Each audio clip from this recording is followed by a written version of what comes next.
Kristu UyiNkosi.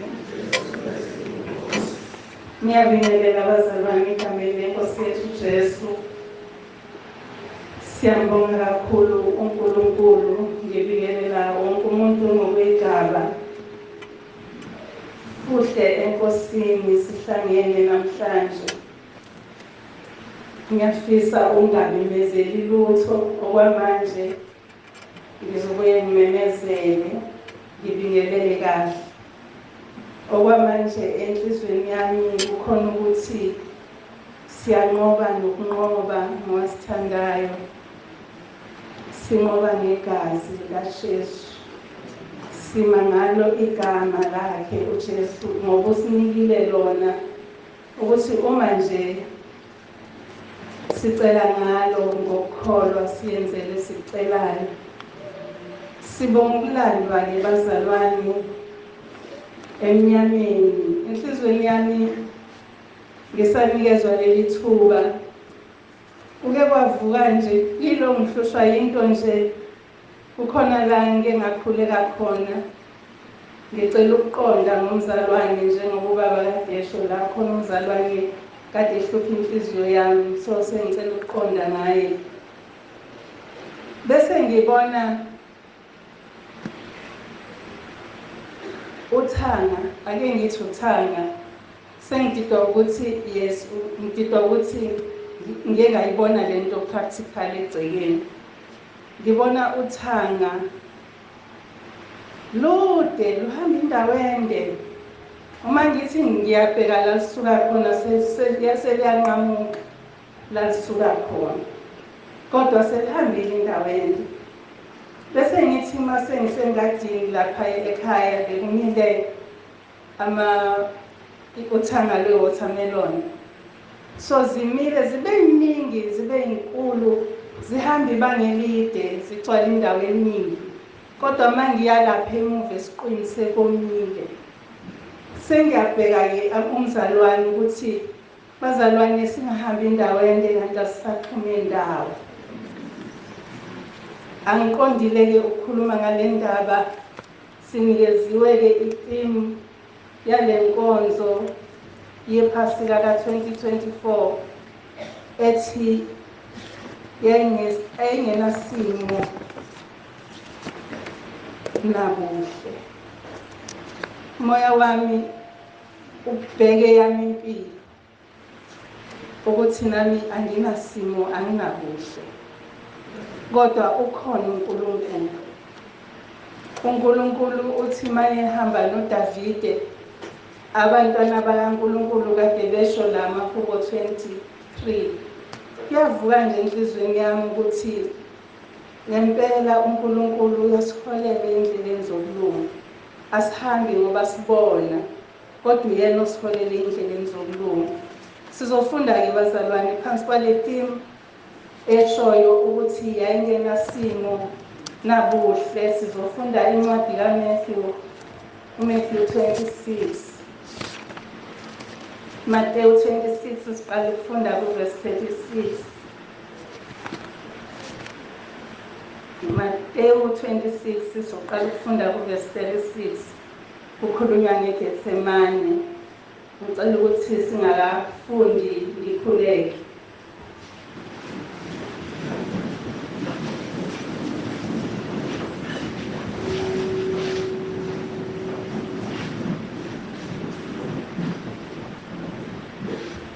Baba, egameni leNkosi yethu Jesu Kristu,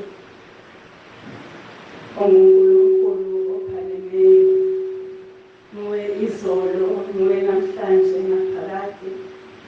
Thando lwakho Baba wethu ongcwele luyasimangalisa, luyasithokozisa. Sihlangene la uNkulunkulu wethu ngegama leNkosi yethu Jesu Kristu, sivunyelwe nguwe. Abanye bethu bashiye emakhaya bavala, abanye bashiyile ingane nabayeni, abanye bashiyile amakhosikazi abo, abanye Nkosi kunikile ukhula naseceleni. Silapha-ke Nkosi ngokukhethwa nguwe sibiziwe ukuthi sizohlanganyela kule ndawo ndawonye, sibheke ukuhlupheka odlule kukho ngenxa yomuntu. Siyabonga Baba wethu ongcwele, sifunda izwi lakho, khuluma ngalo ey'nhliziyweni zethu, usigcwalise ngomoya wakho ongcwele ekuhambeni kwethu. Singafani nokufika kwethu, kodwa ukuphuma kwethu kule ndawo sibe nomahluko, noma sifike emuva usiphe ukuthula ngoba uyiNkosi yokuthula. Siyabonga ke Nkosi, khuluma ngezwi lakho, uJesu Kristu uyiNkosi. Amen.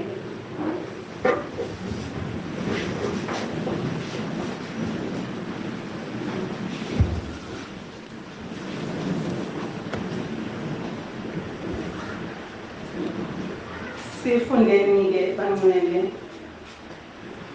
Khona uJesu wafika nabo endaweni ethiwa iGetsemane, wathi bafundi hlalani lapha, ngisayakhuleka laphaya. Wathatha uPetro namadodana amabili kaZebedewu, waqala ukuba nomunyu nosizi. Khona wathi kubo, umphefumulo wami usizi kakhulu kuze kube sekufeni, hlalani lapha nilinde kanye nami. UJesu Kristu uyiNkosi. Izolo sike sabuka inhlupheko uJesu ayinikezwa uNkulunkulu. Uma sifunda esibe sikufundiswa izolo, umoya wami uye wajula ekutheni ingoba kwakulandwe mina. Manje masibheka inhlupheko uJesu angena kuzo, inhlupheko kumele sihlanganyele naye kuzo. Itheme yami-ke yalesi sikhathi ithi sihlanganyele enhluphekweni zikaKristu. uKristu uhlupheka ukuze alande umphefumulo womuntu endaweni emnyama. Usho njalo uMamgumede la efakaza, wathi kulandwa endaweni emnyama. uKristu ufakwa kuleyo ndawo ubaba wakhe, yena eyindodana ewuNkulunkulu, uthi asihlanganyele nathi enhluphekweni zakhe. Ngoba uma sinqomba, masidlula kukho konke lokhu, sophuma sinjengegolide, yena uphume ekhazimula. Manje bazalwane, inhlupheko singabazalwane asiyithandi inhlobonhlobo. Akekho nje ongathi ngifuna ukuba sisizi, kodwa uJesu la uthi umphefumulo wami usizi kakhulu. Akekho nje ongathi ngifisa ukukhafulelwa namathe, akekho ongathi ngifisa umqhele wameva, akekho nongathi ngifisa ukukhahlelwa noma ngikwazi uhlangothini. Kodwa uJesu udlule kuyo yonke indawo ukugcwalisa izwi ukuthi usilandile ngempela, futhi uma sikuye kufanele sikhule sibonakale. Lithi isosha maselimgwaza ohlangothini kuyaphuma, akuphuma uhlobo olulodwa lefluid, kodwa kuphuma igazi, kuphuma namanzi. Okusho ukuthi nami ngikhona, nongcwele ukhona, uyaphuma ohlangothini. Manje masesibheka inhlupheko uKristu abhekana nazo, inhlupheko zokudelwa, sihlezi lana nje imindeni yethu ayifuni ukusibona. Kodwa asithandi lokho, kodwa sifuna ukuhlanganyela enhluphekweni zikaKristu. Silapha nje bazalwane, kukhona abakhulumayo ngathi bengasikhombi ngqo bethu, bekhombe kanje umbona nje, ukuze naloya akunyanye lento ewena. Siyakhashela imihla namihla, lisho njalo izwi lithi siwiswe phansi kodwa singaqedwa, ngoba sihlanganyela enhluphekweni zikaKristu. Sihamba lapha nje bazalwane, sinokuthakathaka okuthize. uJesu wayizwela esenokuthakathaka ngenxa yey'nhlupheko ayefakwe zona. Wezwa umzimba wakhe ukhathala, uphelelwa ngamandla. Kodwa thina uma ngabe nje kwenzeka lokho, sigxuma sihlale kwiphanado, sithi hayi akusekuhle sengiyakwadokotela, kodwa sifisa ukuhlanganyela nenhlupheko zikaKristu. Kufika isikhathi la uJesu eba nokwesaba khona, aze athi ubaba wakhe umshiyelane, ngoba uzwele nokusaba ngathi usemshiyile ngempela. Kodwa thina ngeke size sikumele lokho, sigijima silanda ama-bodyguard, sigijime siye ngakithi siyofuna imithi yokuqina. Bazalwane, sihlanganyela enhluphekweni zikaKristu. Uthi-ke laphaya encwadini kaPeter kuPetro uqala chapter 2 verse 4, uthi asisondele kulo Jesu osabayo, kulo Jesu ophelelwa ngamandla, kulo Jesu onosizi. Lithi izwi asisondele kuye ngoba enjalo uyitshe elanqatshwa ngabantu, kodwa likhethekile. Uma ngabe sizokhetha ukuthi sisondelaphi, ukuthi sisithola amandla, bekumele sikhethe lo esihlanganyela inhlupheko naye. Kodwa uma ngabe sizohamba ngokuqonda kwethu nokuhlakanipha kwethu, angeke size sifinyelele enkazimulweni bazalwane. Umuntu nomuntu kule ndawo sibekele inkazimulo. Uma ngabe ungayifuni inkazimulo, uzophuma la unjengoba ufikile. Kodwa uma uyifuna inkazimulo, uzojula ubheke izinto ezizokwenza ukuthi ungayitholi inkazimulo. uJesu yena uqobo wayengasenasimo nabuhle ukuthi abantu bangamjabulela. Kuthiwa babesho konke abakuthandayo bembhinqa, babenza yonke into ukuthi nje bakhombise ukuthi wena ufana nathi nje awulutho. Kodwa yena wayezazi ivalue yakhe, wayazi ukuthi uyindodana kaNkulunkulu, futhi wayazi ukuthi uze ngemishini yokuthi azolanda thina. Ingakho indlela yakhe yahamba yaze yafika esiphambanweni. Ingakho ekuhambeni kwakhe uJesu ufisa ukuthi simfake phakathi kuthina. Uma ngabe esesiphambanweni, uba phakathi nendawo. Uma ihamba nabafundi, uba phakathi. Uma isemkhunjini, uphakathi. uJesu ufuna ukuthi akabe phakathi. Uma ngabe phakathi kuwe, lithi-ke iHubo 23, inyawo zethu uyasilondoloza ey'ndleleni zokulunga. Kusho ukuthi ngeke unyawo lwethu luphambuke lushone endleleni engalungile, kodwa sizohamba endleleni yokulunga uma ngabe uJesu ephakathi kuthina. Aze athi-ke umbhali weHubo 119 lapho verse 71, uthi kwangilungela nami ukuba ngihlushwe ukuze ngifunde izimiso zakho. Uma ngabe singavumi bazalwane ukuhlanganyela enhluphekweni zikaKristu, angeke sisifunde izimiso zakhe. Angeke sazi ukuthi Emva kwalokhu ukuhlupheka yini ezokwenzeka? Angeke sibe nakho ukuqonda. Ingakho sibona abantu begijimela ey'ntweni ey'phathekayo ngoba abanakho ukuqonda, abanakho ukuthi bafunde izimiso, abanakho ukuthi bafune lokho uNkulunkulu okuyinjongo kaNkulunkulu. UJesu wayeqonda okuyinjongo kaNkulunkulu ekuhluphekeni kwakhe, futhi ingakho waze wathi asingadluli lesi sitsha. Uma sidlula kube yintando yakho, kodwa mina ngiredi ukuthi ngingangena kulezi nhlupheko. Manje ngiyakuthanda kakhulu-ke uNkulunkulu ngoba noma ngabe ufika kuyiphi inhlupheko futhi kodwa ungesabi. Uma ngabe sifunda ezwini leNkosi, maningi amavesi anokuthi ungesabi. Kwesinye isikhathi uthi nginawe, kwesinye isikhathi athi ngiyahamba nawe, kwesinye isikhathi athi ungesabi khona. Uma ngabe uNkulunkulu esiduduza ngale ndlela, yini bazalwane senza singakwazi ukuhlanganyela nenhlupheko zikaKristu? Manje ngiyilana ngisahlezi phansi ngizwa ubaba uMpostoli ethi umuntu ufanele aphakamisa izwi, wonke umuntu ufanele aphakamisa izwi. Akasangixoliseli ukuthi mina elami liphakama ligcineka. Kodwa manje uyabona yena futhi uqobo uye wathi uma ngabe ungenzi into ofanele uyenze isono. Kusho ukuthi mina ngizosithini-ke lesi sono ngoba lingaka phela izwi lami. Kodwa-ke siyambonga uNkulunkulu kukho konke lokho kuwumqhele kaJesu Kristu ukuthi ekuhluphekeni kwakhe kwazuzwa nami ngingafanelekile. Ekuhambeni kwakhe ehamba yonke indlela yosizi, nami ngangikhona, ngazalwa ohlangothini, ngaphuma nami ngimgwazi sosha. Ngiyambonga kakhulu kuJesu bazalwane osifundisa nokuthi sifunde izwi.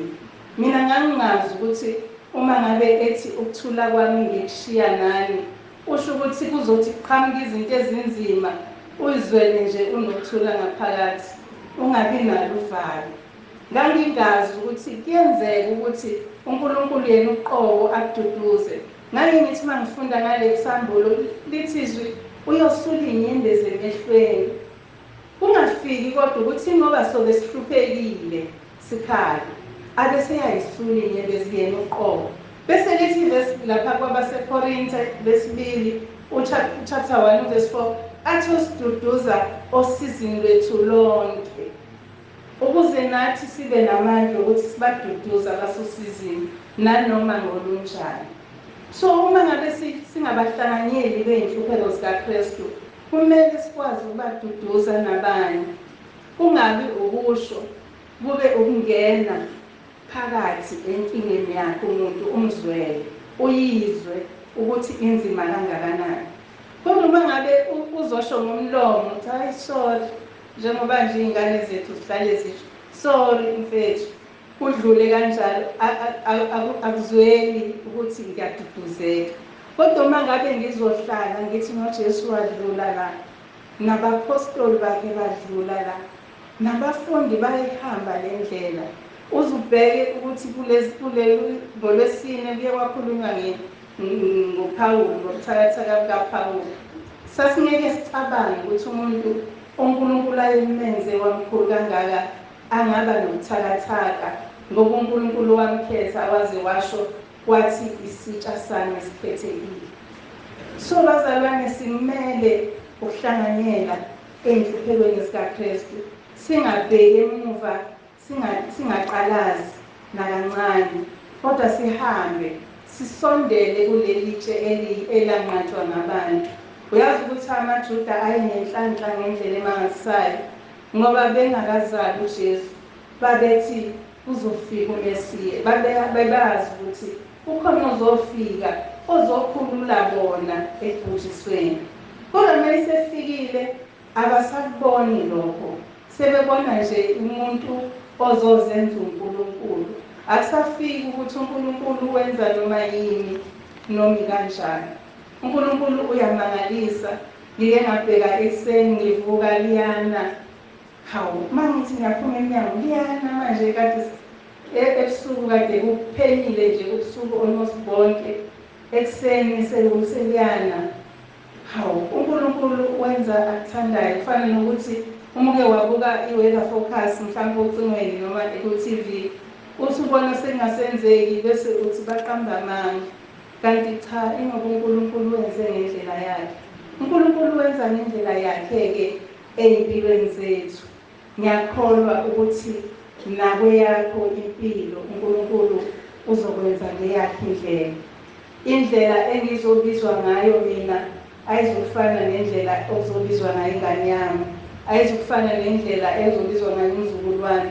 Indlela mhlambe yena akazukona kangangami, mhlambe akazukona ngangoma wakhe, mhlambe yena uzokona ukudlula thina sonke, kodwa kusalayo ukuthi isono kuNkulunkulu isono bazalwane, asikho esincane, asikho esikhulu.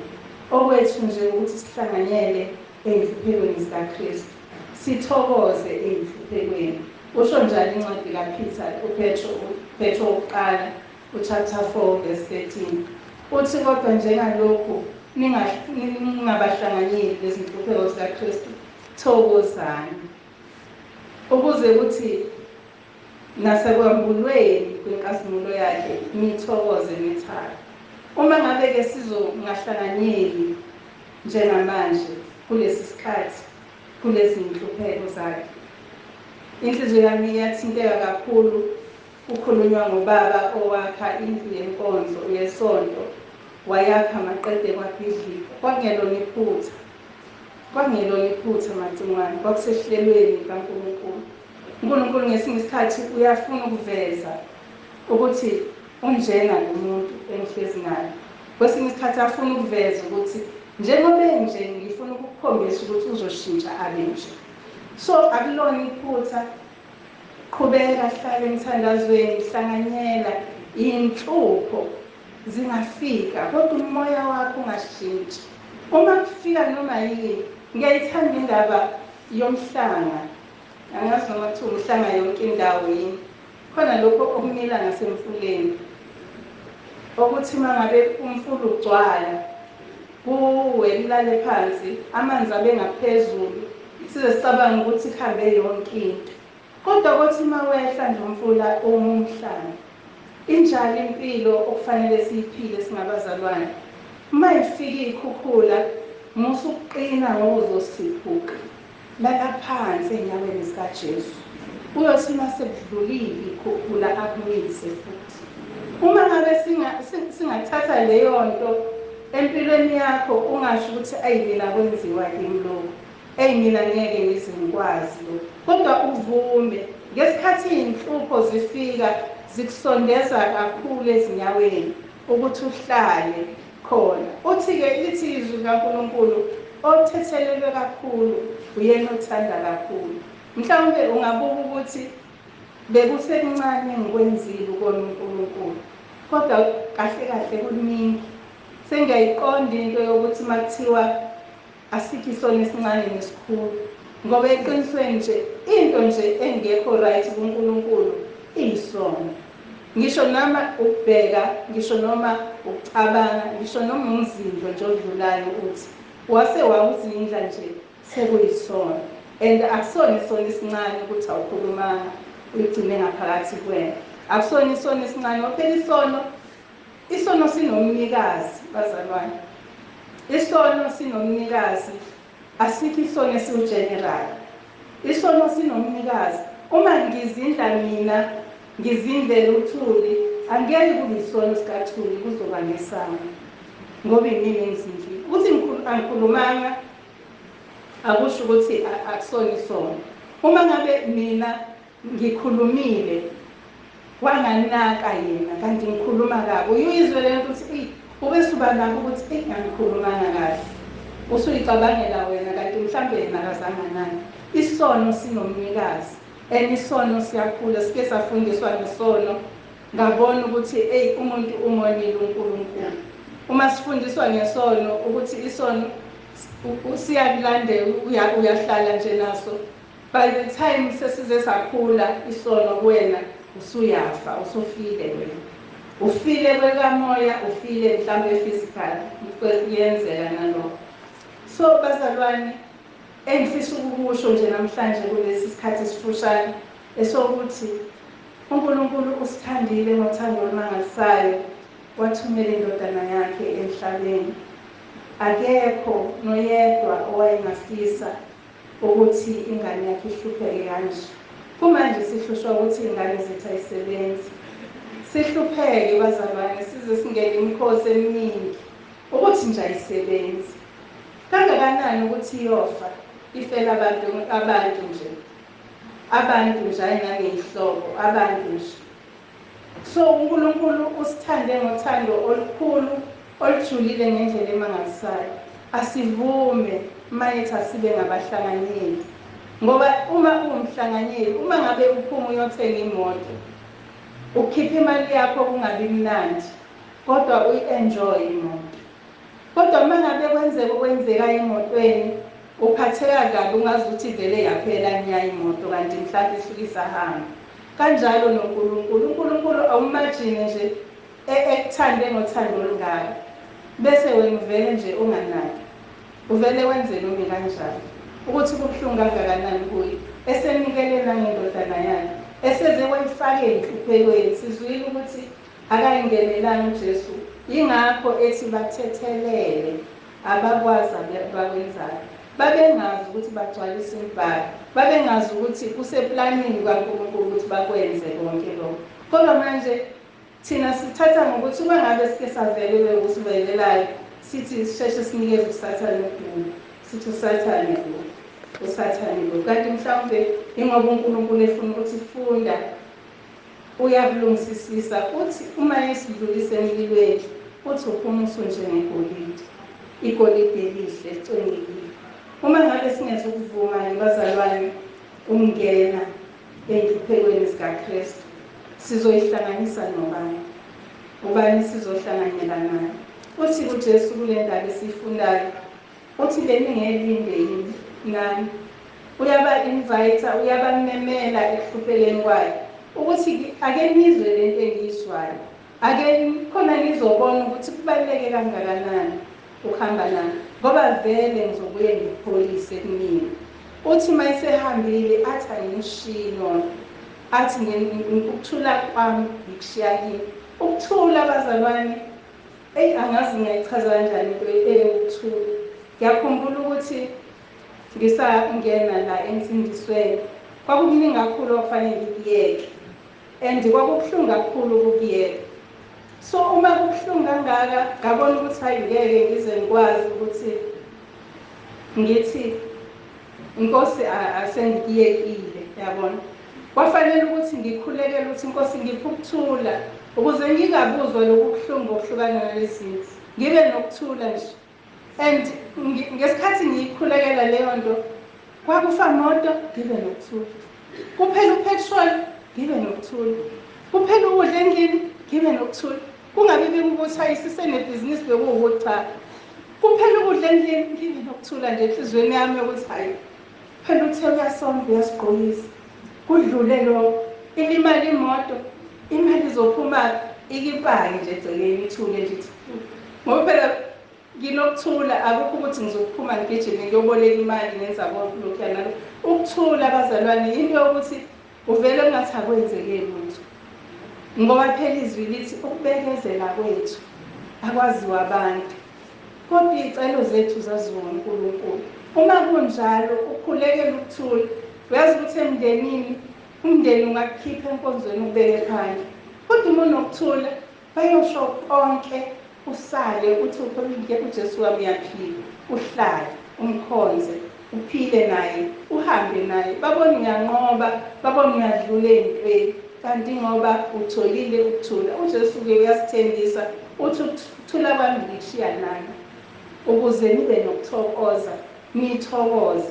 Ey'nhluphekweni esihlangabezana nazo simele ukuthokoza ngoba ukhona lo othi nginqobile mina izwe. Bazalwane, ingimangalise le ndaba yokuthi uJesu uthi elakhe ishoke selilula ngoba unqobile yonke into. Thina uma ngabe sithatha lona kusho ukuthi sesihamba nje sikhululekile ngoba unqobile yena. Thina sisadinga ukukhulwa lutho sizinqobe. Thina sisadinga nje ukubhekana nalutho sinqobe, kodwa sidinga ukuma naye ukuze yena anqobe konke, ngoba phela masithele lakhe ijobe yena uthathe lethu elisindayo isilizwa sisinde. So kubalulekile bazalwane ukuthi sihlanganyele ey'nhluphekweni zikaKristu. Ikhona okuzosiphumelelisa, ikhona okuzosisa endaweni efaneleyo, ukuze maseyambulwa inkazimulo sibe nokuthokoza, sithabe nokwethaba. UJesu Kristu UyiNkosi. Ngizocela isihlabelele iculo bese ngiyasuka lana ngishiyele umphathi wohlelo. Ngicela sicule iculo 136 kwabaphethe amacilongo 136. 136.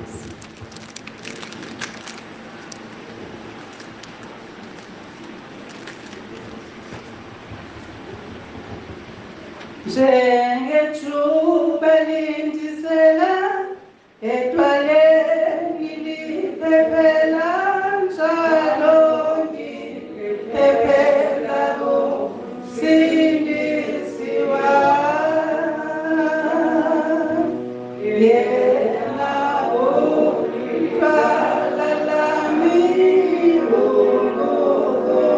ukusindiswa kwami. Unyuzwa inhliziyo yami.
Siyabonga Baba wethu ongcwele, izwi lakho ethembekile.